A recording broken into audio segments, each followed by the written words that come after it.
Welcome to TD Garden, everybody. My name is Mike Petraglia, joined by Bruins expert beat writer for WEEI.com, DJ Bean.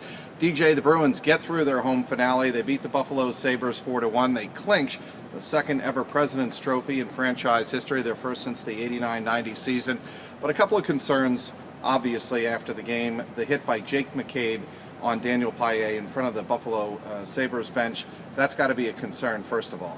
Yeah, I mean, just depending on what happens with Paille, I mean, you forget just because he hasn't missed a ton of games this season that he has had 2 concussions this season. And you wonder, once you get to the 2 concussions in a season, 3 concussions in a season point, do they become that susceptible to hits? And we don't know if Paille has a concussion, but just given the hit that he took, given where it was, given that he went down, how slow it was to get up, you kind of put 2 and 2 together, and you hope that if there is any injury, that it isn't a head injury. The Bruins didn't have much to offer after the game. They'll evaluate him. I wouldn't imagine either way that they'll play him Sunday against the Devils. But yeah, I mean, if he is out for any period of time, that is a concern. You look at him and you say, yeah, he's a fourth liner, but he's also key on their penalty kill, and he's also a guy, he and Rich Peverley in years past have been the guys that when people get injured on the top 2 lines, those are the guys that you move up and they play there. So if Paille is out, you're talking about putting Jordan Caron into the lineup, and you're losing one of those options for a guy that you would play up if there are any other injuries. That is the kind of danger, I guess, if you want to use that word, DJ, in playing a game like this. Everybody figured John Scott would be one of the villains of this game, and early on in this afternoon, it was. I mean, he and Milan Lucic tried to did get into a scuffle, actually right behind us here on the ice. It was Zdeno Chara coming to Lucic. Giving him a nice cross-check in the nose there. Yeah, yes. the rare nose But in the end, it wasn't Scott who turned out to be the villain. It was Jake McCabe. Now, I spoke on a clean hit. A clean hit.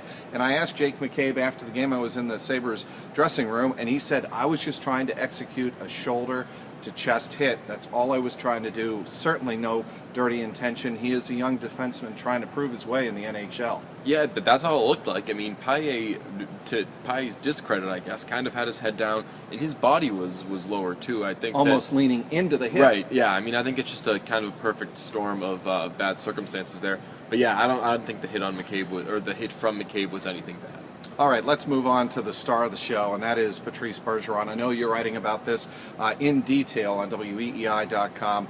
Patrice Bergeron reaches 30 goals.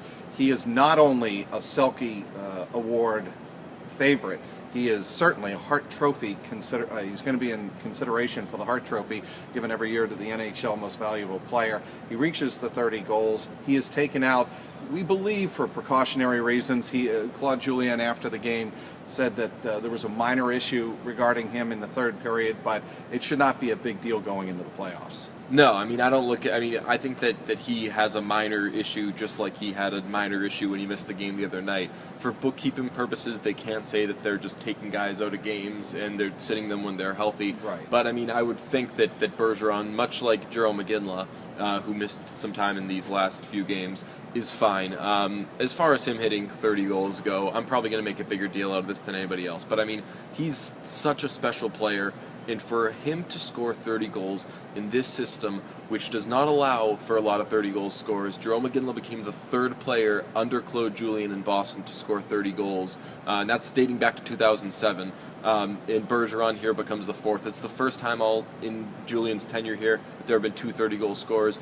And Julien was saying after the game the reason that is because there are a lot of good players in this offense, so that's why you see a ton of 20-goal scores. You don't see a lot of 30-goal scores. So for Patrice Bergeron, and I'm writing this right now, Patrice Bergeron scoring 30 goals is 1,000 times more impressive than Alexander Ovechkin scoring 50 goals this season, because as you saw in a shift prior to his 30th goal, when Bergeron had a chance for his 30th goal. He's at 29. Marchand and Smith have the puck deep in the zone. The puck's bouncing around in front of the net. Bergeron's high. He stays high instead of jumping up, going for the puck, and maybe leaving the Bruins susceptible to an odd man rush. That is just vintage Patrice Bergeron. He won't cut a single corner for the sake of 1 goal, and he somehow ends up getting 30 of them. I think it's such a special season for him, and a reason why he should get Hart consideration. Consideration is a good word. That's the one you use. He's not going to finish top 5. But he's going to get some votes, and I think that it's good that people are starting to open their eyes to, as far as value to a team, what Patrice Bergeron does is just, it's peerless. Well, and also what I thought you brought up to Claude after the game was very significant in that, and you just referenced it a few moments ago, Patrice Bergeron doesn't cheat.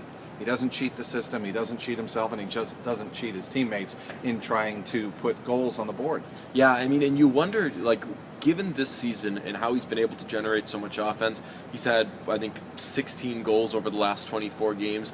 You wonder what it would have been like if he had had a better start. And you remember, he's coming off the torn cartilage, the broken rib, the hole in his lung, the separated shoulder, and he had a slow start as a result. And Brad Marchand was terrible to start the season. Louis Eriksson was just getting comfortable.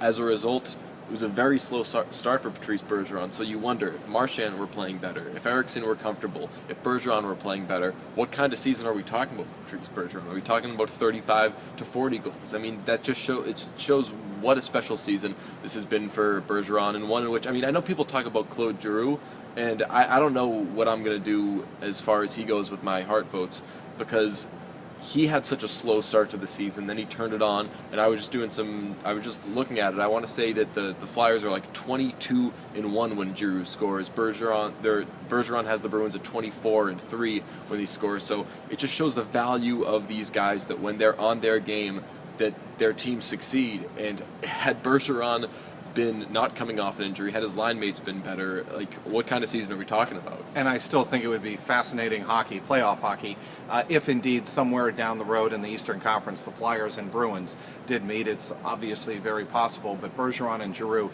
in that game in Philadelphia a couple Sundays ago, that was a fantastic face-off, literally a face-off. Every time they were on the dot, it was really entertaining hockey. Yeah, I mean, that'd be a hell of a matchup. I want to see it happen. I like seeing Patrice Bergeron out there against other great players. I know that he always faces the other team's best competition, but when you have him out in those one-on-one battles, whether it be against a Giroux, whether it be against a Datsuk or whomever, it's just great hockey to watch. I mean, you talk about the Flyers and the Bruins. That'd be a hell of a series anyway, just because they'd kick the crap out of each other, because their styles of play just are so susceptible to that, and it makes for a perfect storm of physicality. So yeah, I'd love to see that matchup as well. Certainly, DJ, if that were the case, I think you'd have to favor the Bruins simply because of I mean, there's no question. They're going to be favored pretty much in every single playoff series The Flyers, that they're going to be in. The Flyers keep adding defensemen, and I'm waiting for them to have a good defenseman.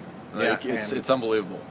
Well, and they do have their goaltending situation maybe a little more stable this year with Steve Mason behind the pipes. Hey, that leads into a neat transition into somebody I want to talk about, and that's Tuukka Rask. After the game, DJ, I asked him how much Game 6 against the Blackhawks really has motivated this entire season, this entire Bruins team to go out and put out the regular season that they had. And he said, it does motivate us, but in the end, we have to forget about last year and really focus on what's the task at hand. Well, I'm going to use a clean term and say that I call bullsh on that, because, I mean, I think that it's a good point that you raise. It's similar to the year that the Bruins won the Cup.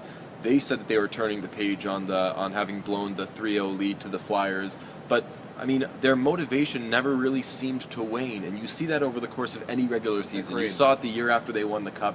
You certainly saw it last year. Just there are ebbs and flows of any regular season. I'm not saying the Bruins have been perfect this season, but you've gotten the sense this whole season that they've been close to at the top of their game, yet they still haven't somehow scratched the surface. And I still feel that about this Bruins team. I think that they're still going to find another gear in the postseason. I don't think anyone's close to them in the Eastern Conference. We'll see once they get to the West and the Cup Finals, which I would be shocked if they didn't make it to. Injuries can happen. But yeah, I mean, I think that whether it's the Blackhawks, whether it's the loss of the Blackhawks, which is perfect motivation. I mean, it's not. They shouldn't be ashamed of that.